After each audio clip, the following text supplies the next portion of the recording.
Pour cette première édition de Temps Fort, nous allons avoir le plaisir d'être avec Georges Kapiamba, qui est président de l'Association congolaise pour l'accès à la justice. 3 temps forts ont marqué l'actualité cette semaine, mesdames et messieurs. Nous avons la destitution du gouverneur du Tanganyika, M. Zoé Kabila, la marche contre cette taxe illégale, selon certains, le RAM, et évidemment l'état de siège proclamé dans 2 provinces de la République démocratique du Congo. Donc voilà le sommaire pour cette émission et vous l'avez en images.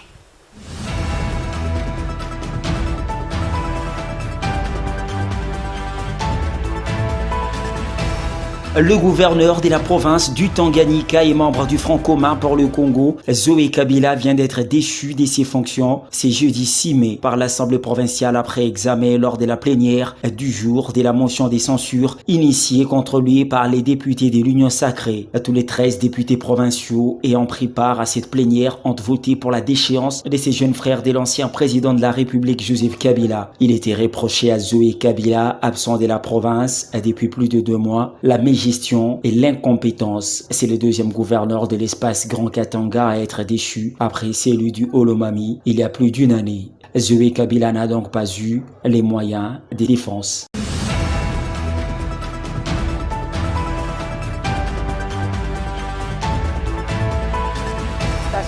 Contre la taxe RAM organisée ce lundi 3 mai à Kinshasa a été brutalement réprimandée par la police congolaise. Sachez qu'une dizaine de personnes ont été interpellées avant d'être relâchées. Cette marche a été initiée par le mouvement citoyen Lucha et le mouvement national de consommateurs lésés. Rappelons que le projet RAM est contesté au pays par plusieurs personnes qui dénoncent une taxe illégale prélevée auprès de propriétaires de téléphones mobiles. Là, il s'agit d'un projet du ministre de Postes et Télécommunications et Nouvelles Technologies de l'Information et de la Communication pétantique. Selon l'ARPTC, le RAM a pour objectif d'optimiser la sécurité et la qualité de service des réseaux mobiles sur le territoire national, de lutter contre la contrefaçon des téléphonies et de combattre le vol des appareils mobiles en bloquant les appareils déclarés volés.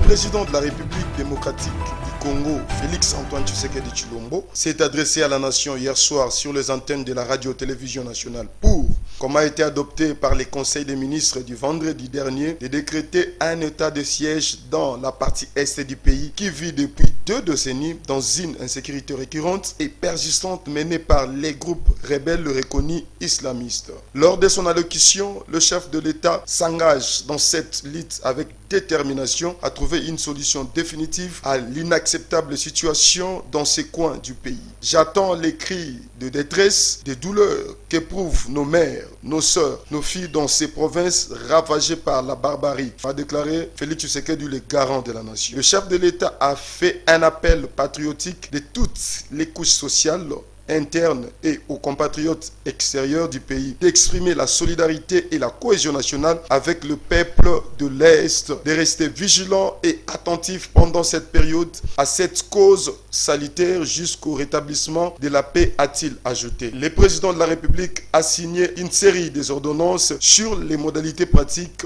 de l'état de siège dans les provinces de l'Ituri, de Nord Kivu et de Sud Kivu. Cette image est cornée, dont la conséquence immédiate est la méfiance de l'opinion tant nationale qu'internationale, n'est pas de nature à favoriser le développement et le bien-être des populations congolaises. J'ai décidé de proclamer l'état de siège sur toute l'étendue des provinces de l'Ituri et du Nord Kivu.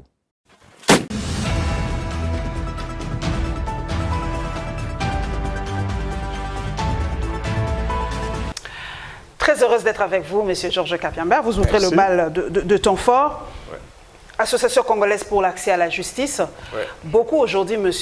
Kapiamba, disent que la justice est instrumentalisée, que la justice aujourd'hui, c'est la justice de représailles, aujourd'hui c'est coup pour coup.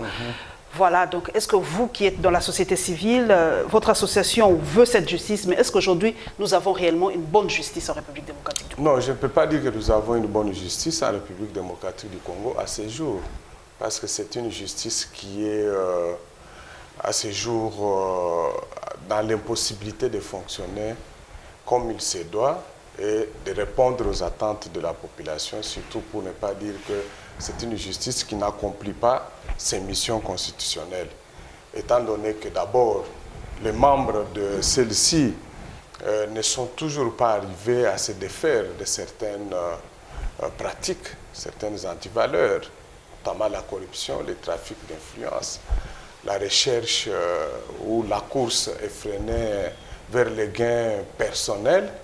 Donc tous ces mots continuent encore à embrigader cette justice, sans oublier aussi des multiples injonctions qui continuent à tomber sur les responsables de la justice. Et nous sommes au courant de tout ça. Chasse aux sorcières aujourd'hui, beaucoup de gens du FCC se plaignent et disent aujourd'hui c'est la chasse aux sorcières. Le tout dernier c'est Matata Pogno, vous le savez.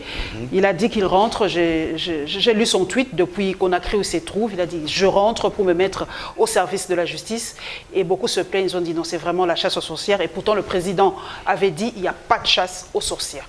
Non, autant nous disons que la justice ne fonctionne pas comme il se doit, mais nous ne pouvons pas aller jusqu'à dire que lorsqu'il y a un dossier qui est ouvert, une action judiciaire ouverte à charge d'un ancien gestionnaire, ça devient automatiquement une chasse aux sorcières. C'est faux, on ne peut pas lier ça directement. Non, là il faut nuancer parce qu'aujourd'hui, au fait, nous constatons qu'il y a des gens qui avaient toujours géré sans prendre conscience du fait qu'un jour ils pourront rendre compte à la justice, à la nation, qui aujourd'hui, parce qu'interpellés, ils commencent à se réfugier derrière cet argument facile de dysfonctionnement de la justice pour dire qu'il s'agit d'une justice instrumentalisée.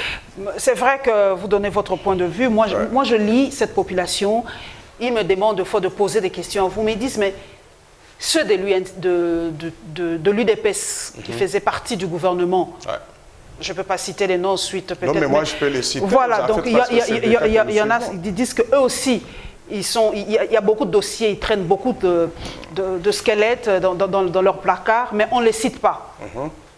Oui, je sais que... Ceux qui sont sortis de ce dernier gouvernement, bien surtout sûr. ceux qui sont de l'UDPS ou d'autres partis proches du pouvoir, on ne les cite pas dans les dossiers sales. Non, mais la CAJ, parce que nous suivons ces cas, je peux moi les citer. Je vous en prie. Ce n'est pas un secret. Il y a l'ancien ministre de la Santé. Exactement, M. Eteni Lokondo, qui, à la suite d'une enquête menée par l'IGF, a établi des conclusions l'impliquant dans certaines manifestations financières. Je sais que son dossier se trouve au niveau du parquet général près de la Cour de cassation. Ce dossier est en instruction, mais lui, comme M. Dion Tumba, l'ancien ministre... Il y a même la ministre de l'économie, Akassia, qui est citée. Je ne sais pas si elle a un dossier. Pour elle, il n'y a pas de dossier ouvert à notre connaissance, okay. Mais pour le deux, dont je viens de citer... C'est John Tumba qui est un cadre de l'UNC et Eteni Lokondo. Les dossiers sont bel et bien ouverts. Le procureur général avait déjà saisi l'ancien bureau de l'Assemblée nationale, qui était dirigé par Mme Janine Mabunda, qui malheureusement avait mis ces dossiers dans les tiroirs au lieu de les faire examiner par la plénière pour que leur immunité soit levée.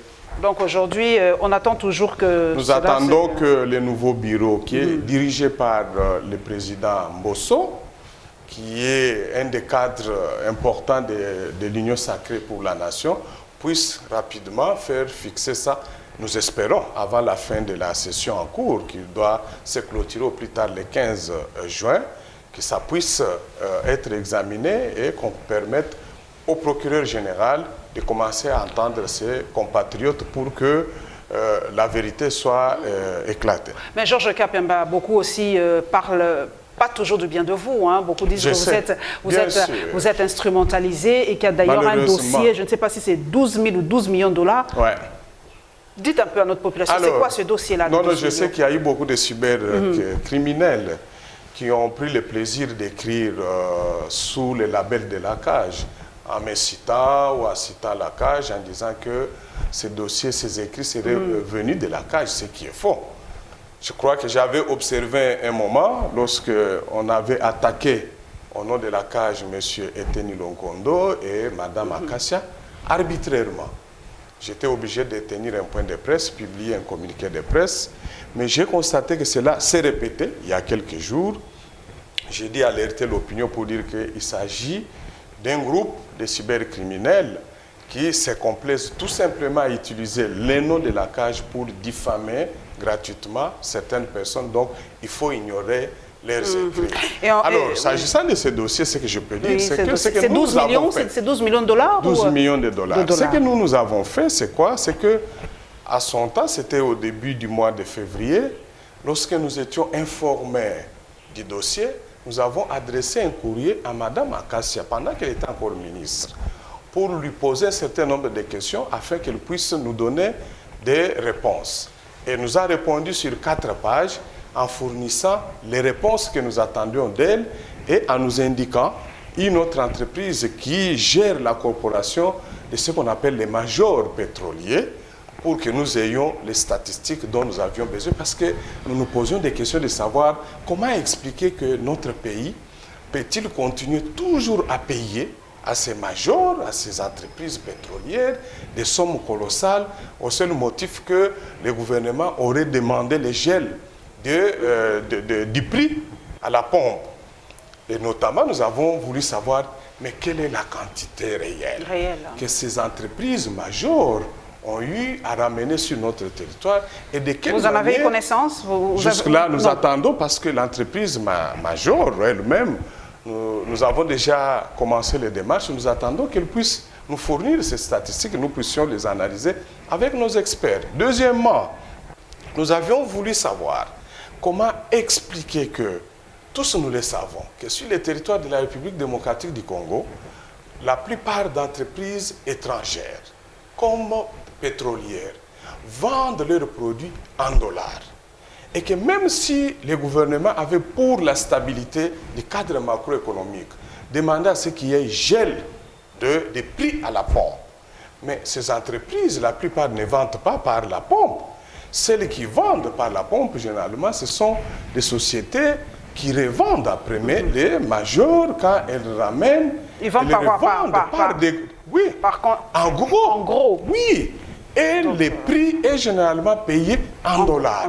Alors, nous avons tout simplement demandé, expliquez-nous, ce manque à gagner peut-il se justifier en quoi? Parce que les gels du prix, c'était tout simplement en rapport avec le franc congolais qui bougeait.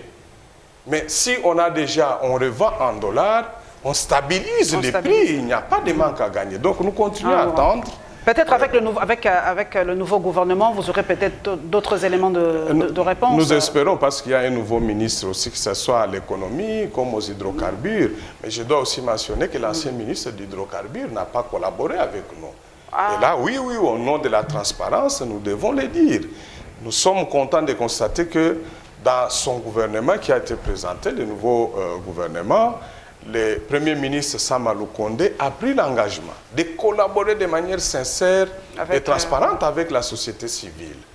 Nous espérons que cette fois-ci, celui qui est là, qui est l'ancien vice-ministre à l'EPST, pourra ouvrir ses portes pour que nous ayons accès à toutes ces informations. Il n'y a plus rien à cacher aujourd'hui.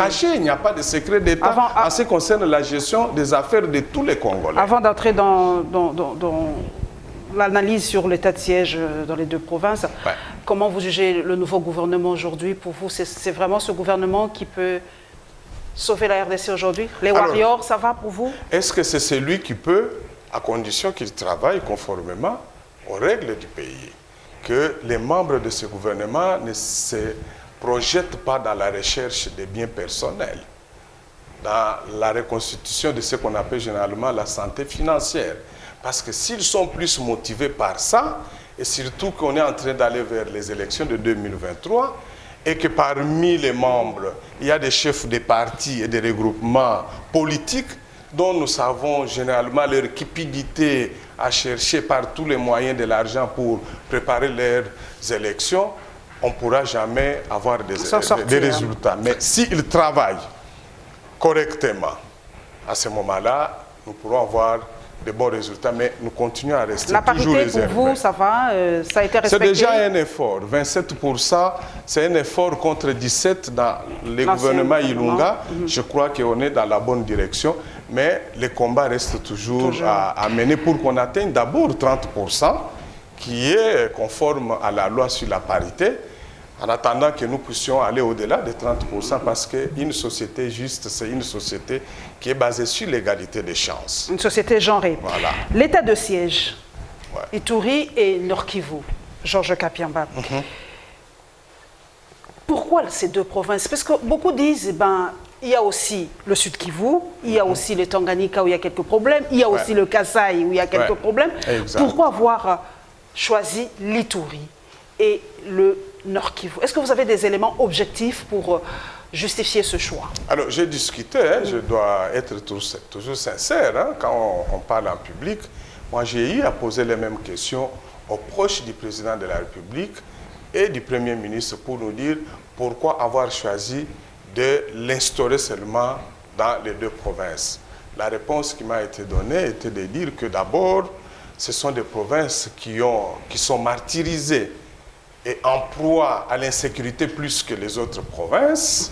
De deux, c'est aussi un problème d'approche qui les a poussés à commencer par deux provinces au lieu de généraliser. Ce sont des provinces tests, c'est ça? Ils veulent tester un peu si ça va aller. C'est comme la décentralisation sous Mobutu, on a commencé par le Kivu. J'ai cru comprendre. Mais aussi le problème des moyens, parce que l'état de siège emporte beaucoup de moyens. L'état de siège, en fait, quelle est la différence entre état d'urgence et état de siège? Alors, l'état d'urgence, c'est un état d'exception comme l'état de siège, mais la petite différence réside en ce que, même si tous les deux sont proclamés par les chefs de l'État, conformément à l'article 85, mais dans l'état d'urgence, on renforce tout simplement les pouvoirs de police des autorités politico-administratives. À la différence. Donc la province est gérée par les militaires, en fait, c'est ça? Alors là, c'est dans l'état de siège. Ça, c'est dans l'état de siège. Voilà, automatiquement, les pouvoirs des autorités politico-administratives, les prérogatives sont délégués aux militaires. Les militaires, ce sont des questions peut-être qui paraissent bêtes, mais la population se pose la question. Et les mariages, par exemple, ce sera célébré par les militaires, ou c'est seulement les gouverneurs qui tombent, ou c'est toutes les autorités vraiment jusqu'au bout qui tombent? Alors, ce sont des autorités au plus haut niveau. Au plus haut niveau seulement? Oui, ça peut arriver jusqu'au niveau des territoires, c'est-à-dire pour qu'on ait un administrateur le chef de territoire, qui est aussi militaire. Mais alors, à ce moment-là, c'est lui qui pourra célébrer les mariages. Un militaire peut célébrer. Mais le terme reste toujours mariage civil. Ça peut paraître bête, mais ce sont des questions. Non, mais il reste toujours civil. C'est le mariage civil. Il applique tout simplement les lois ou les prérogatives reconnues à l'autorité de l'état civil, qui est civil, bien sûr. Mais vous êtes de la société civile, beaucoup s'inquiètent des dérapages. On se connaît, nous, Congolais, comment on se comporte, et rien à cacher. Tout à fait. Et comment, Georges Kapiamba, vous allez sécuriser ou vraiment dire à ce Congolais de soutenir cet état de siège, vu quelquefois les comportements pas très catholiques de fois de nos policiers et de nos militaires? Je partage les mêmes inquiétudes au vu du passé. Du passé de nos militaires, nos forces de sécurité. Les manques d'éthique généralement et de déontologie qui se caractérisent dans leur action. C'est ça qui nous fait peur.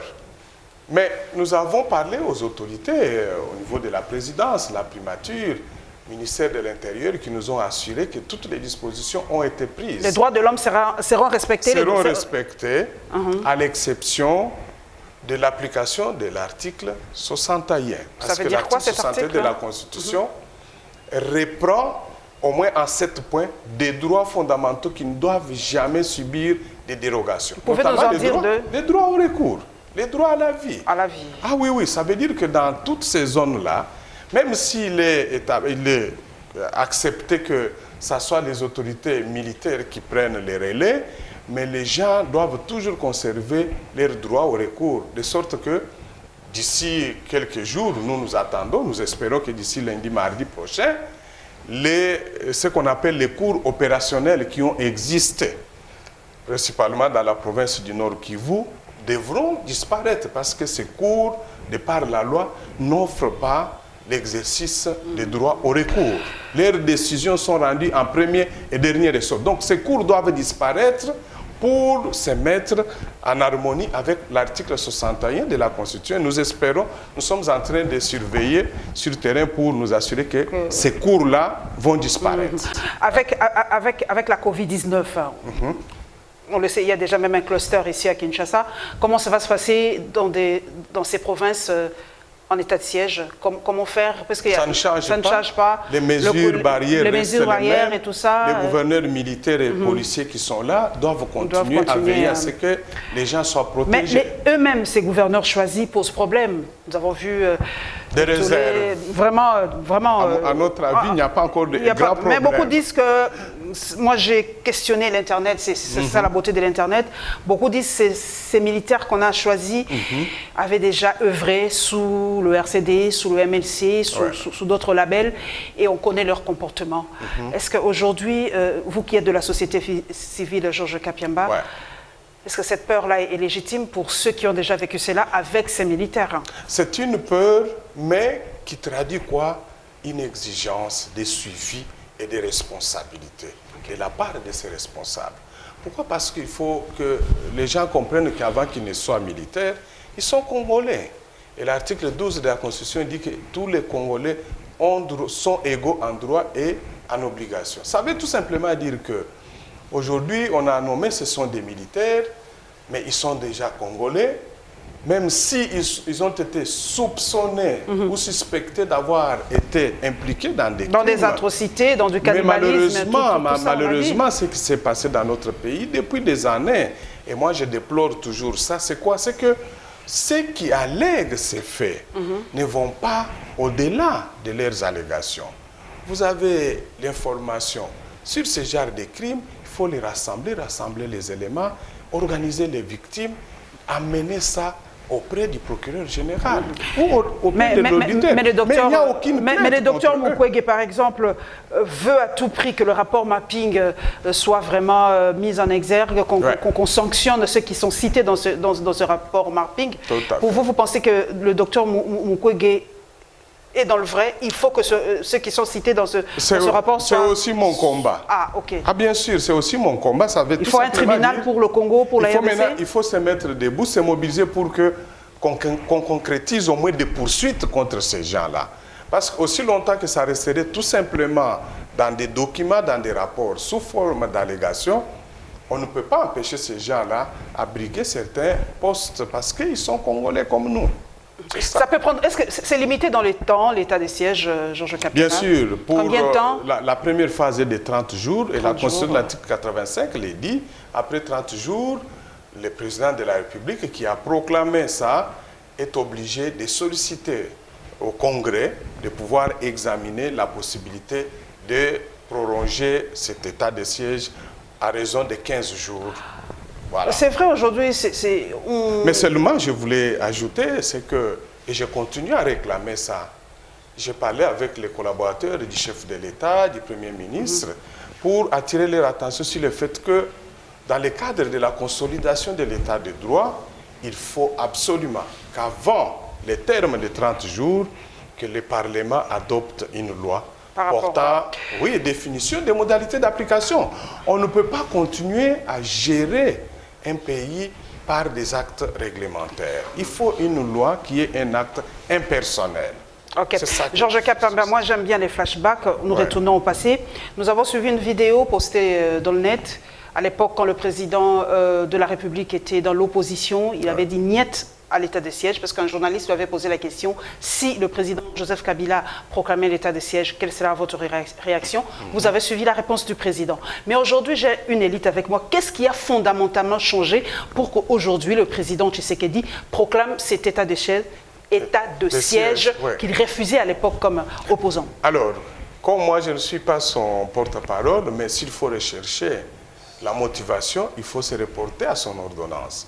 Quand vous lisez l'ordonnance, dans la partie motivation, vous avez tous les motifs, les Donc raisons on peut dire pratiquement, qui lui avancent. on peut dire pratiquement aujourd'hui que Joseph Kabila n'était pas du tout responsable de la situation qui sévissait à l'Est à l'époque, puisque à l'époque, tous de l'opposition disaient que c'est la faute à Kabila, que Kabila ne fait rien, Kabila est génocidaire, Kabila fait ceci, Kabila...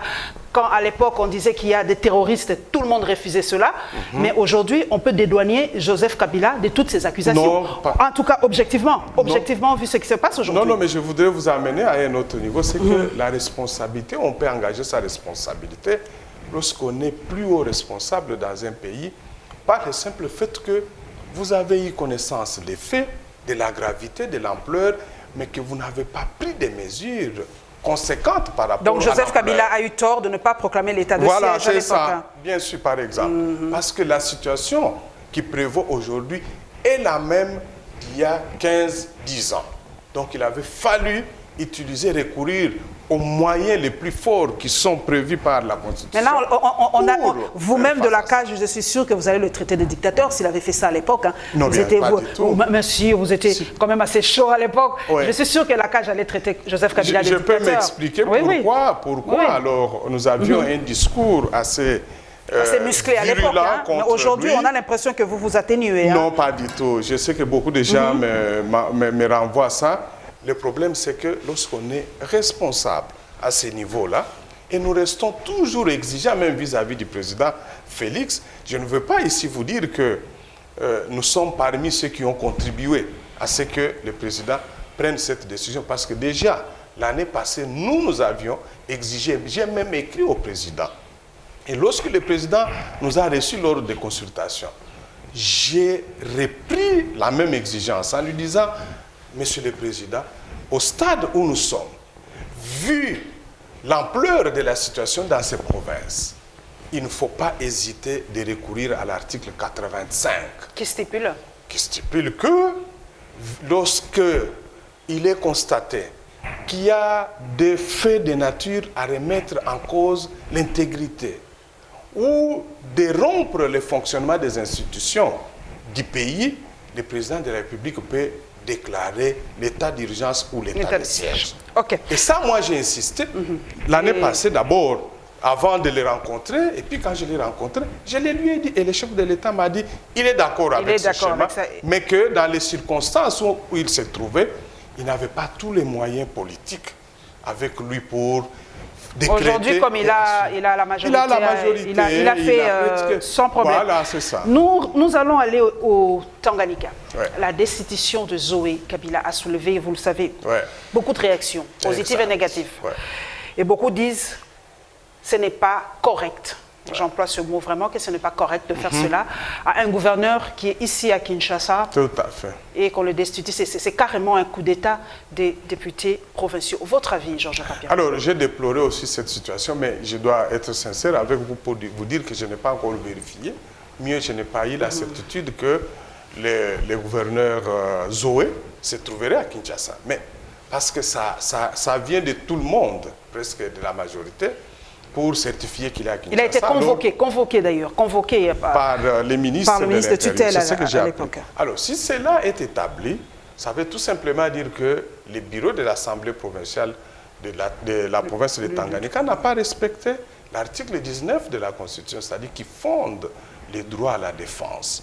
Les droits à la défense, c'est un droit constitutionnel qui suppose que lorsque vous avez des reproches contre quelqu'un, quel que soit le niveau, administratif ou judiciaire, vous avez l'obligation préalablement de lui notifier, lui donner le temps pour qu'il vienne présenter ses moyens. Mais ces détracteurs ont dit qu'il avait refusé à 2 fois ou à 3 fois de se rendre à l'Assemblée provinciale pour donner ses moyens de défense. Hein. Par rapport à cette procédure, non. Ce que j'ai suivi de la part du rapporteur, il a tout simplement dit que la notification a été faite auprès du gouvernement provincial, c'est-à-dire des vice-gouverneurs, et que les institutions devant être assurées par ceux qui sont là, il aurait dû, lui, le gouverneur Zoé, se concerter avec les vice-gouverneurs pour qu'il aille se défendre.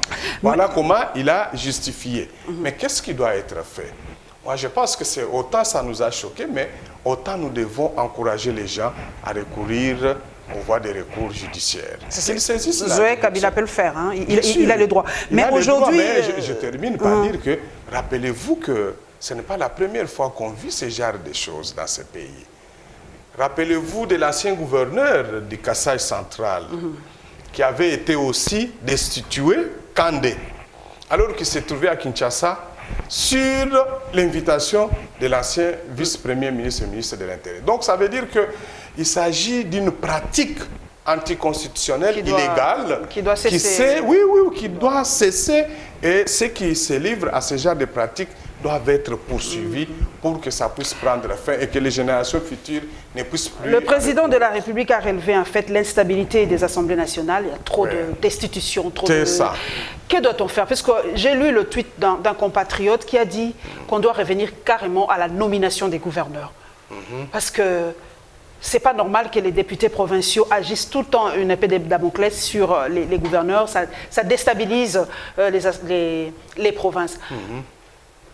Votre point de vue. Il faut qu'on revienne à ça, les nominations des gouverneurs par le président de la République. Le problème dans notre pays, c'est quoi? C'est que nous nous plaignons trop, mais nous ne posons pas les actes qu'il faut. Parce que c'est la violation de la Constitution. Ça contribue à l'instabilité. Mais faisons un débat national.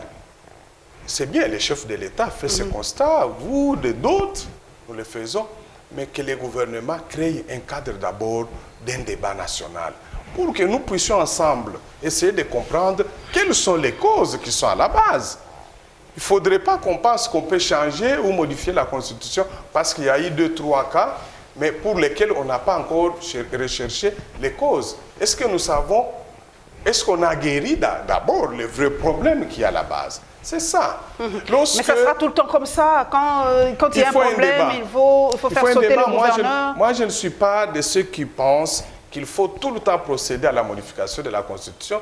Cette Constitution doit rester. J'ai toujours condamné ceux de l'ancien régime qui ont procédé à la modification de la Constitution. Ils ont changé quoi par rapport à ça? On a changé, notamment le fait qu'on ait retiré les parquets du pouvoir judiciaire, c'est-à-dire comme faisant partie du pouvoir judiciaire, pour considérer que les parquets sont réellement les bras de l'exécutif.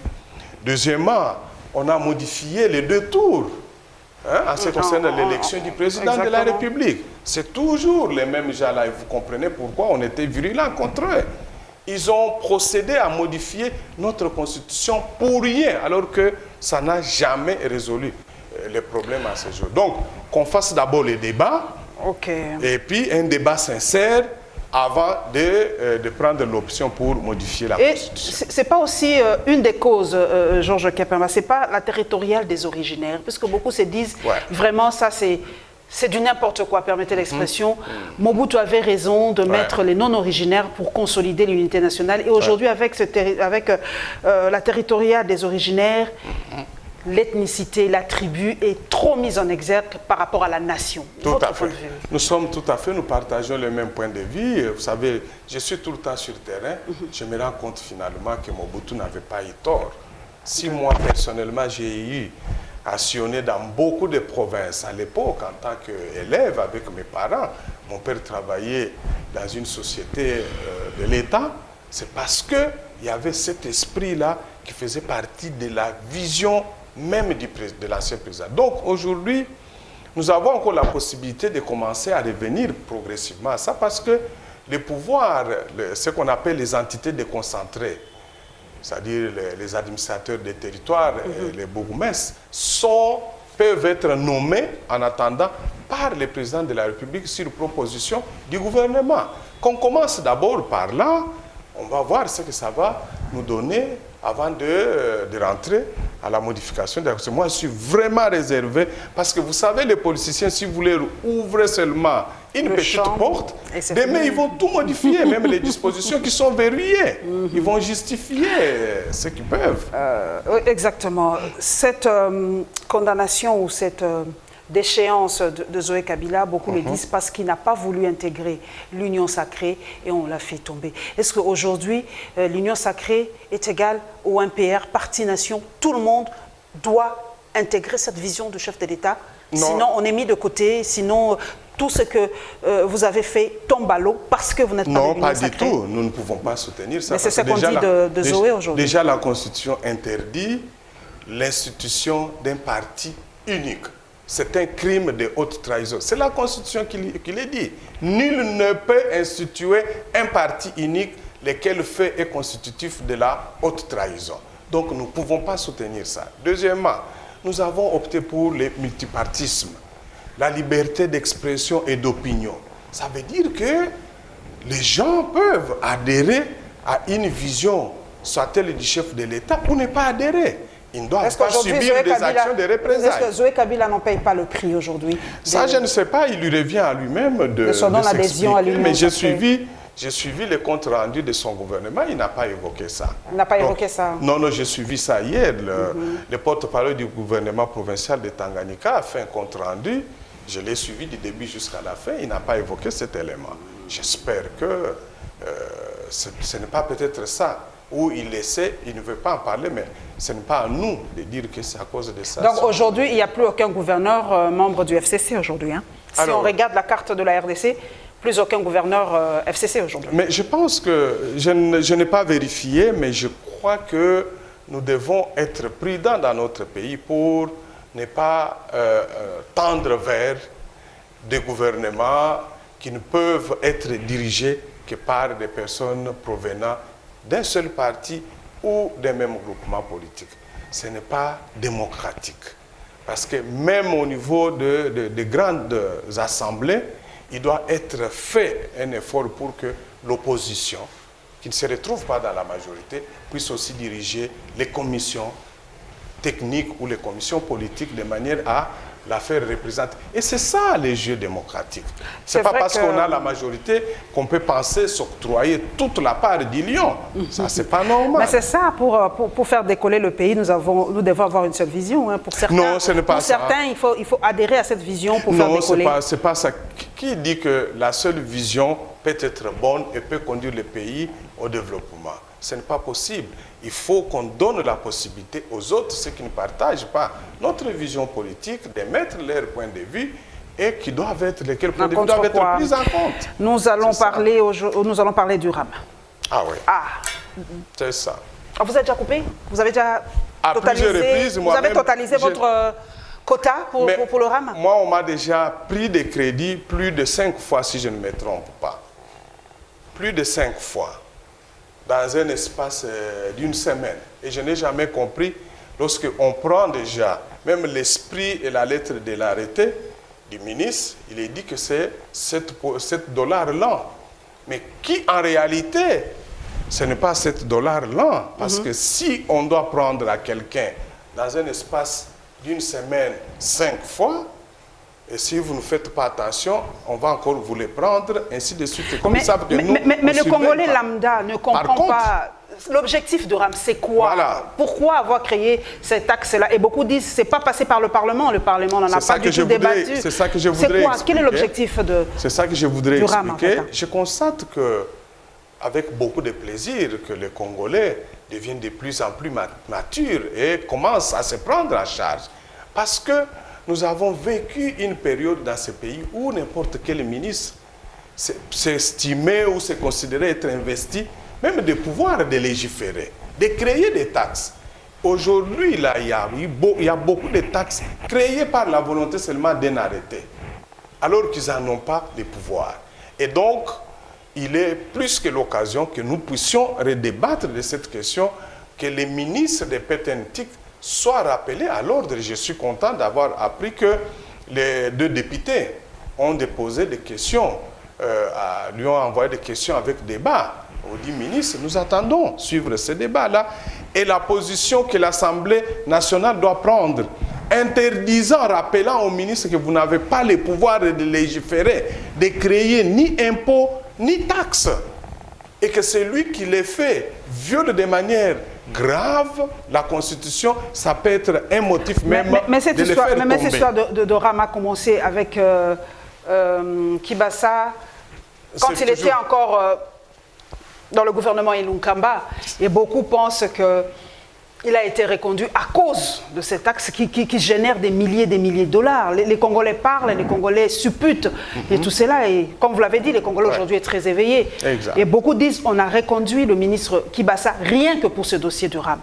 Ah, je ne sais pas. Aucune idée par rapport à ça. Je ne sais pas. Mais on ne sait pas aussi... C'est vrai que ça a commencé à l'époque du gouvernement.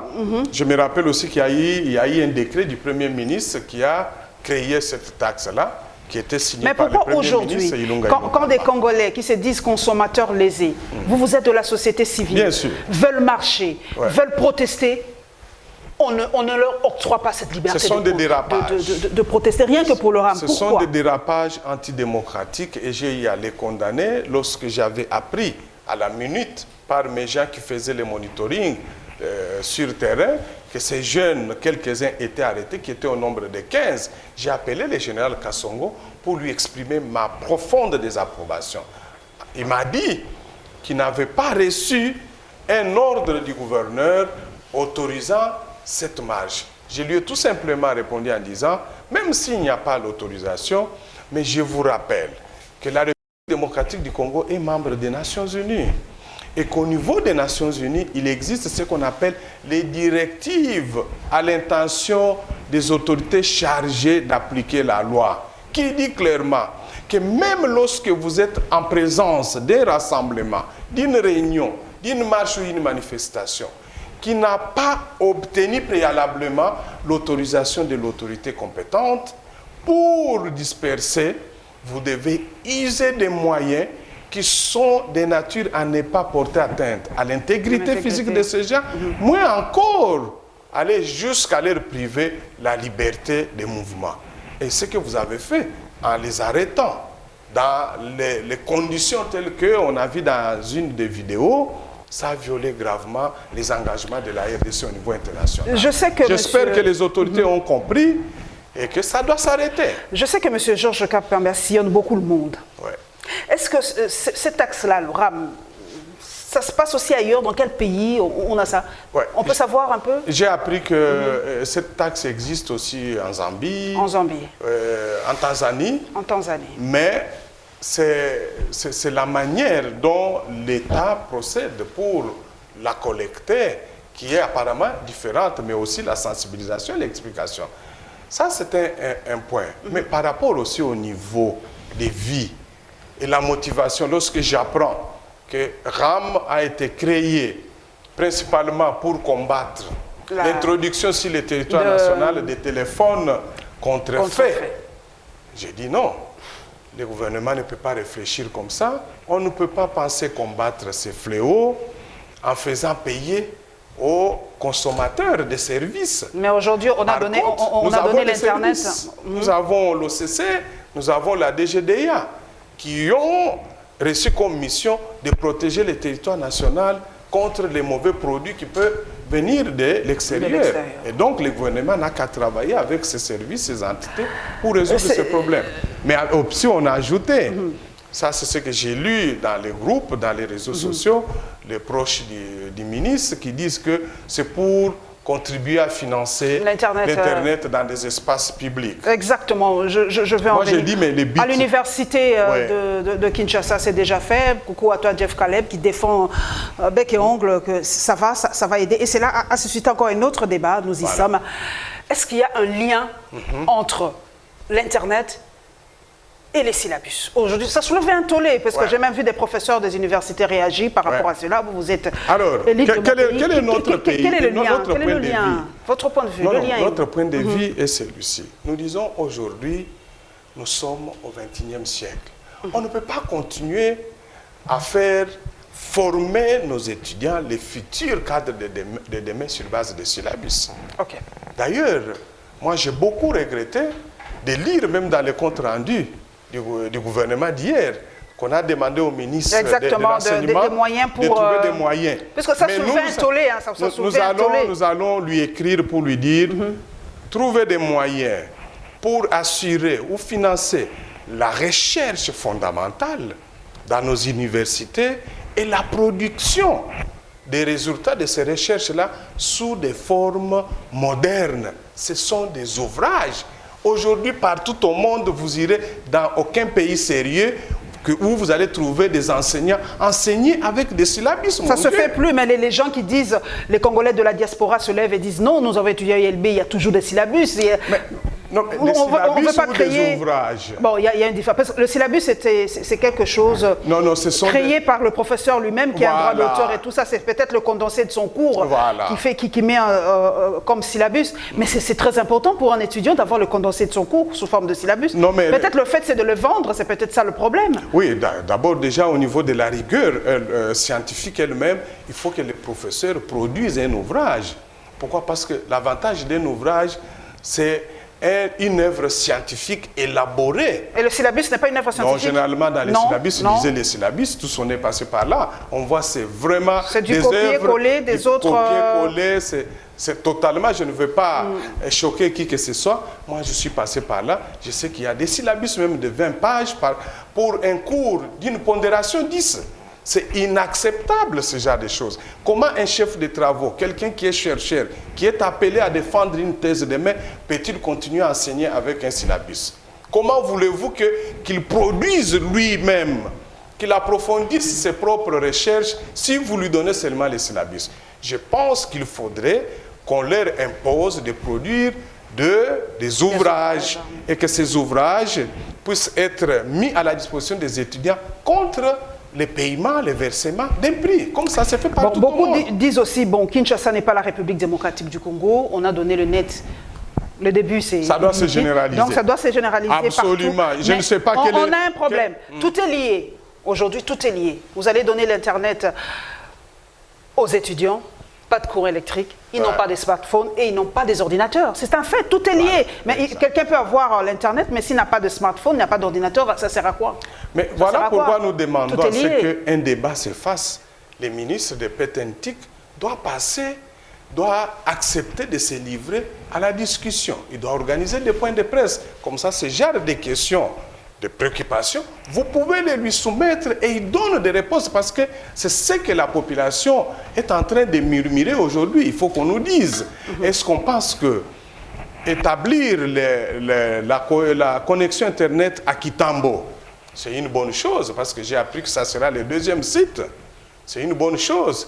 Mais est-ce que les gens auront-ils l'électricité pour charger leur téléphone et ainsi venir auront-ils des smartphones ou des ordinateurs? Tout ça. Donc il ne faudrait pas qu'on pense trouver des solutions du type un peu cosmétique pour justifier du populisme, tout ça. Une taxe. Parce que ce que nous voudrons, c'est que l'actuel gouvernement s'investisse dans des actions à longue durée, durables, qui ont un fondement légal. S'il est établi par la suite du débat à l'Assemblée nationale, que les ministres ou les premiers ministres, ils ont pris des textes réglementaires dans les domaines de la loi. Il y a une question orale déposée par Juvenal Munobo par rapport à cette question. Il doit leur être demandé au gouvernement de suspendre, moi d'ailleurs j'avais déjà demandé ça, de suspendre la perception de cette taxe, d'obliger les gouvernements à préparer un projet de loi à soumettre au Parlement pour que ça fasse l'objet d'une discussion, de débat qu'on adopte et c'est à la suite de cette loi qu'on pourra maintenant... Et l'IGF dans tout ça. Mais c'est ça l'engagement de tout le monde. Mais beaucoup demandent aussi à l'IGF de jeter un coup d'œil par rapport déjà, c'est que le ministère de Petentik a récolté. Ça fait combien de mois qu'il y a cette histoire de rapport? Est-ce que l'IGF ne peut pas y jeter un coup d'œil? C'est une bonne chose. Je crois que les gens qui ont eu cette idée magnifique peuvent aussi saisir l'IGF. Nous avons eu à saisir l'IGF sur 3-4 choses. Et l'IGF a diligenté des enquêtes. Nous l'avons fait contre la SCTP, où nous avions eu des informations sur les détournements et tant d'autres sociétés. L'IGF a agi. Voilà pourquoi je demande, j'ai dit les citoyens, vous avez des inquiétudes, saisissez, motivez votre lettre, soumettez à l'IGF. L'IGF qui a aujourd'hui plus de 100 inspecteurs pourra toujours envoyer une mission d'audit. Nous allons combler, nous sommes en train d'atterrir petit à petit. Nous revenons un peu à l'état de siège. L'état de siège aujourd'hui est proclamé en Ituri et en province du Nord Kivu. Et aujourd'hui, on nous demande, même le ministre des Médias, même de soutenir l'effort des forces armées. Est-ce que pour vous, ce n'est pas une forme Permettez, je cherche le mot. Est-ce que ce soutien est obligatoire aujourd'hui? Est-ce que chaque Congolais aujourd'hui doit avoir cet esprit de soutenir les forces armées? Est-ce que nous combattons contre qui aujourd'hui, franchement? Parce que beaucoup se posent la question, nous combattons contre qui? Si la guerre est asymétrique aujourd'hui, nous combattons contre qui aujourd'hui? Mais ce sont les techniciens qui sont sur le terrain qui doivent nous dire, qui savent détecter les vrais adversaires ou les vrais ennemis. Puisqu'il y en a qui disent que nous avons des ennemis au sein de notre propre forces armées, au sein des citoyens, qui doivent être aussi recherchés. Au sein de nos compatriotes aujourd'hui. Qui doivent être recherchés. Alors, la question c'était de savoir si tous nous avons l'obligation. Le président de l'Assemblée nationale a dit quitter les groupes armés. Ça devient quelque chose Alors, il faut lire la Constitution. de grave. La Constitution dit que tout Congolais a l'obligation de contribuer au développement de son pays. Ça veut tout simplement dire que nous devons nous exprimer notre sens de patriotisme. Mais parce que les forces armées de la République sont au champ, au front, pour combattre, pour nous protéger, nous tous, nous devons effectivement être de cœur avec ces forces. Parce que ce sont nos protecteurs, à nous. Si on ne repousse pas cette menace là où elle a commencé à l'est, elle peut nous atteindre même à l'ouest. Ici à Kinshasa ou ailleurs. Et donc nous avons intérêt à ce que et le dossier, ça puisse être Georges Kapiamba, je sais que vous avez été assez chaud par rapport au dossier Minembwe. On en est où? On en est où avec le dossier Minembwe aujourd'hui? C'est un statu quo.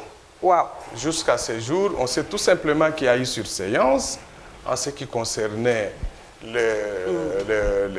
l'administrateur ou le bourgmestre de cette commune semi-rurale. Mais quelle est la suite? Il n'y a pas eu de suite parce que moi, j'ai parlé dernièrement avec les leaders de Minembwe qui sont venus me voir, demandant à ce que nous puissions envoyer notre propre mission d'enquête, mission d'établissement des crimes qui se seraient commis à Minembwe.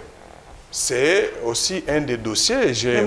Dans les 328 actions du gouvernement, ils ont parlé, ils ont adopté ce qu'ils appellent les barazas. C'est-à-dire, les barazas, c'est un peu comme des rencontres de communautés, des tribus, des responsables ou des leaders de ces tribus pour essayer de trouver une solution à l'amiable. Nous appuyons cette démarche-là du gouvernement. Moi, j'ai suivi une vidéo, voilà, nous vivons dans les réseaux sociaux.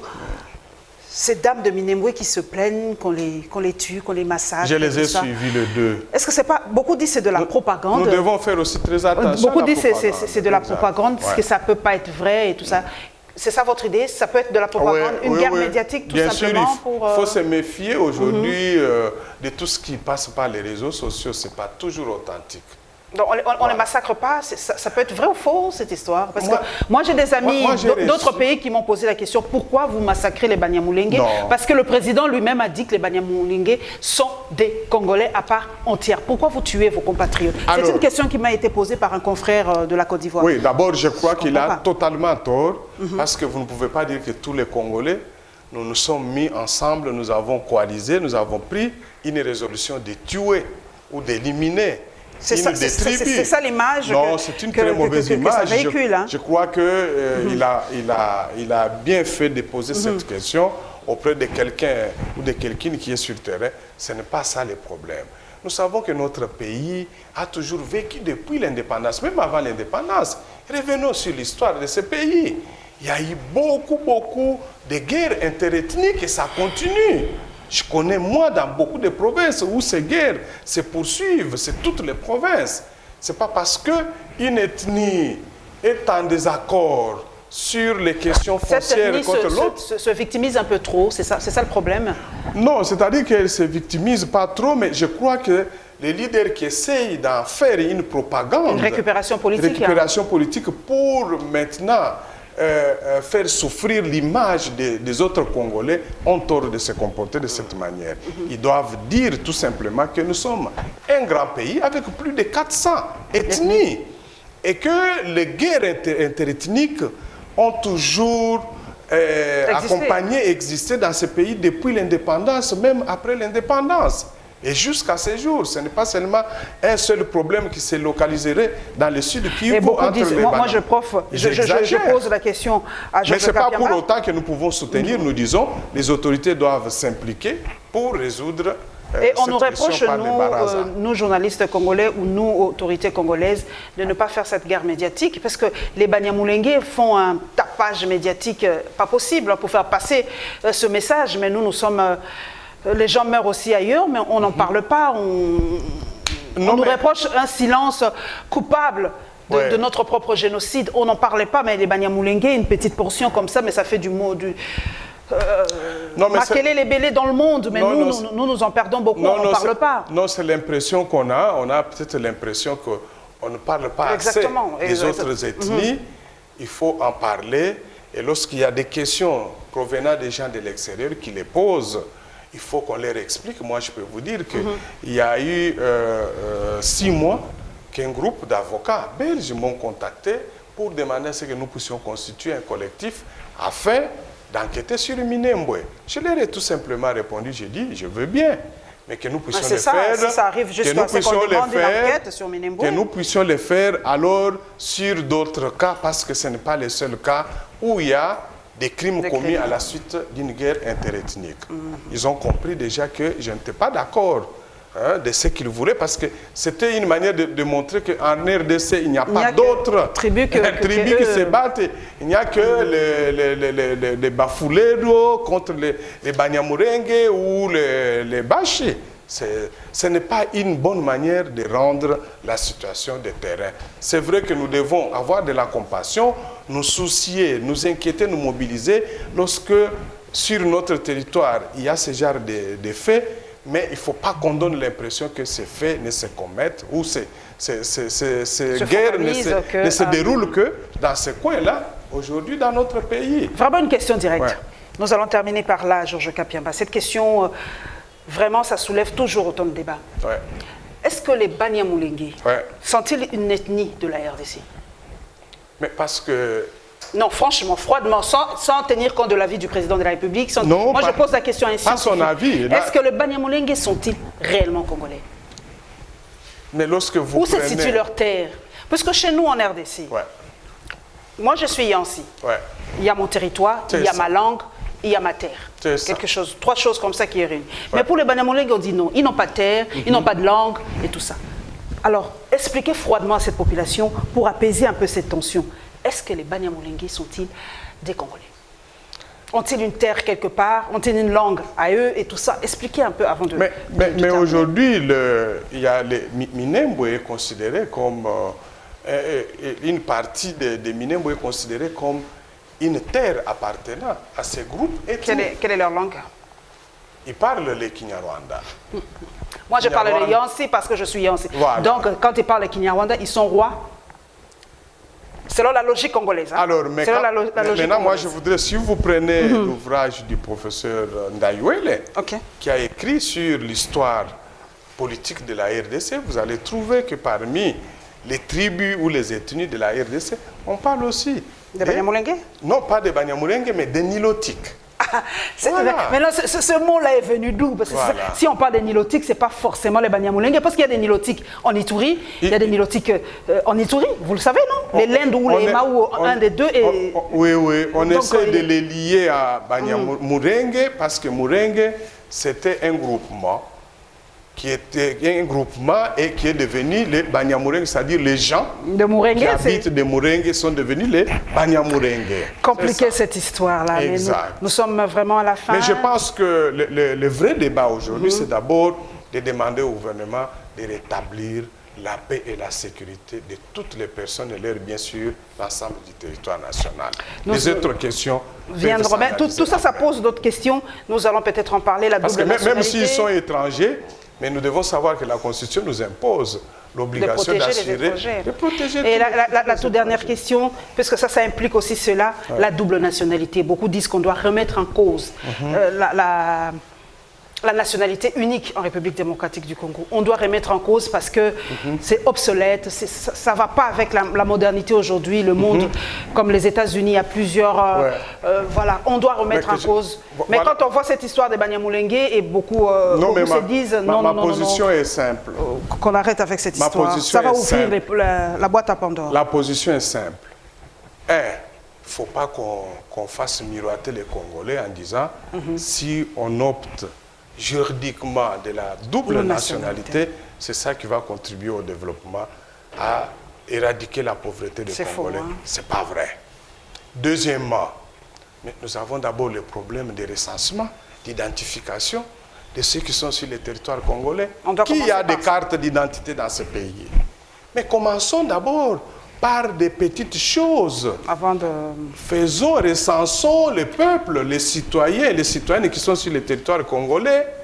Donnons-leur des cartes d'identité avant maintenant de passer à une autre étape, c'est-à-dire de dire, parce que la carte d'identité vous permet de vous revendiquer de votre allégeance à la nationalité de ce pays, alors à ce moment-là, on peut maintenant permettre aux gens d'adopter une autre nationalité et en utiliser sur notre territoire. Sinon, on va ouvrir la porte à tous les étrangers qui vont venir ici et ce sont les ressortissants, les vrais ressortissants de la RDC qui ne seront pas pris en compte. Merci Georges Kapiamba, ACAJ, Association congolaise pour l'accès à la justice. Merci d'avoir ouvert le bal de cette première émission Temps Fort. Et nous allons terminer par l'avis des Congolais, les 3 temps forts de cette émission. Nous allons aller sur Twitter, prendre un peu l'avis de Congolais par rapport à la destitution de Zoé Kabila, par rapport à la RAM. Je ne sais pas si c'est là ou le... Moi, je crois que c'est les RAM. C'est les RAM. Parce que c'est un registre. Ah, ok. Donc, le RAM, merci. Et par rapport à l'état de siège, nous allons prendre quelques... Les gens disent la RAM parce que c'est une taxe. Ah, mais c'est comme la Covid, le Covid. Bon, voilà. Prenez l'article que vous voulez par rapport au RAM et par rapport à l'instauration de l'état de siège. Nous allons entrer sur Twitter et prendre vraiment des tweets percutants pour terminer en douce cette émission. Prenez rendez-vous donc, mesdames et messieurs, le dimanche prochain pour d'autres temps forts de la semaine. Au revoir et merci. Merci.